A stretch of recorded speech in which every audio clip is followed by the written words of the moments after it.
दोस्तों आने वाला एपिसोड काफ़ी ज़्यादा धमाकेदार होगा। आने वाले एपिसोड में हम देखेंगे माही राही पर बहुत ज़्यादा गुस्सा होती है। माही पहले का गुस्सा ही राही पर निकाल रही होती है। वो सोच रही होती है कि प्रेम और राही ये दोनों कितने खुश रहते हैं और एक साथ रहते हैं। माही बहुत ज़्यादा जेलस फील करती है। इधर माही रोने लग जाती है और ख्याति के सामने नाटक करती है। वो ऐसे दिखा रही होती है कि वो आर्यन के जाने से बहुत ज़्यादा दुखी है। उसे उसकी लाइफ में कोई ना कोई तो चाहिए जो उसकी हेल्प करता रहे। कैथी बोलती है, माही तुम दुखी मत हो, मैं तुम्हारे साथ हूँ ना। किसी और को तुम्हारी पड़ी या ना पड़ी हो, लेकिन मैं हमेशा तुम्हारे साथ हूँ। तुम इस बात को हमेशा याद रखना।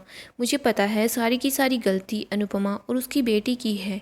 कल उस राही ने कैसे तैयार होकर तुम्हें जलाने के लिए वो सब कुछ किया था, लेकिन मैंने भी उसे मुंह तोड़ जवाब दे दिया था। माही बोल रही होती है, माँ सिर्फ आप ही हो जो मुझसे समझती हो, बाकी कोई भी मुझसे प्यार नहीं करता। कैथी बोलती है, ऐसा कुछ नहीं है।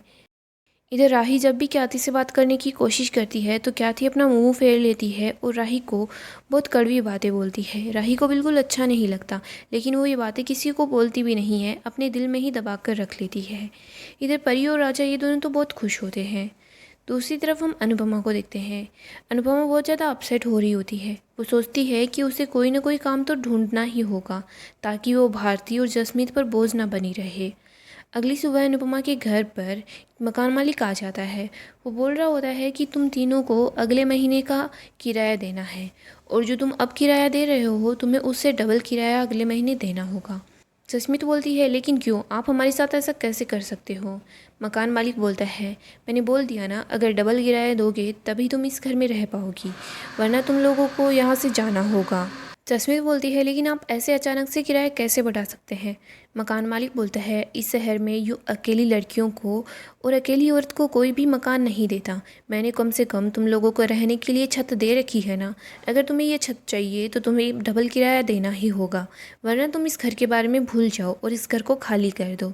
जसमीत बोलती है, ठीक है। इधर हम देखते हैं जसमीत को बहुत ज़्यादा गुस्सा आ जाता है। वो पहले अपने बॉस से बहुत ज़्यादा गुस्से में होती है, फिर वो मकान मालिक की वजह से और उससे गुस्सा आ जाता है। वो अनुपमा के पास जाती है और बोलती है, अनु तेरे काम का क्या बना। अनुपमा बोलती है, मैं काम ढूंढ रही हूँ। जसमीत को बहुत गुस्सा आता है। वो अनुपमा का हाथ पकड़ती है और बोलती है, अगर तू काम नहीं ढूंढ रही तो तू अभी के अभी यहाँ से निकल जा। अनुपमा बोलती है, जसमीत तू मेरी बात तो सुन। अनुपमा जसमीत के सामने हाथ जोड़ती है और बोलती है, मैं तुम लोगों पर बोझ नहीं बनूंगी, मैं काम ढूंढ रही हूँ, मुझे काम जल्दी ही मिल जाएगा। जसमीत बोलती है, मैं तेरे बहाने रोज़ रोज़ नहीं सुन सकती। भारती जसमीत को समझाती है और बोलती है, जसमीत तू फिर से किसी दूसरे का गुस्सा अनु पर क्यों निकाल रही है। मुझे पता है तुझे पहले से गुस्सा आ रखा है, लेकिन तू सारा का सारा गुस्सा अनु पर क्यों निकाल रही है।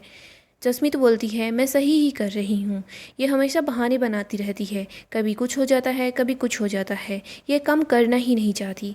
अनुपमा सोच लेती है कि वो काम शुरू कर देगी। अनुपमा पंडित मनोहर जी के यहाँ चली जाती है और उनसे जॉब मांग लेती है। यहाँ पर अनुपमा को काम मिल जाता है। सो गाइस, अपकमिंग अपडेट के लिए आप हमारे चैनल को सब्सक्राइब कर लें, साथ ही साथ वीडियो को अपने दोस्तों के साथ शेयर करें ताकि वो भी सीरियल का आनंद उठा सके।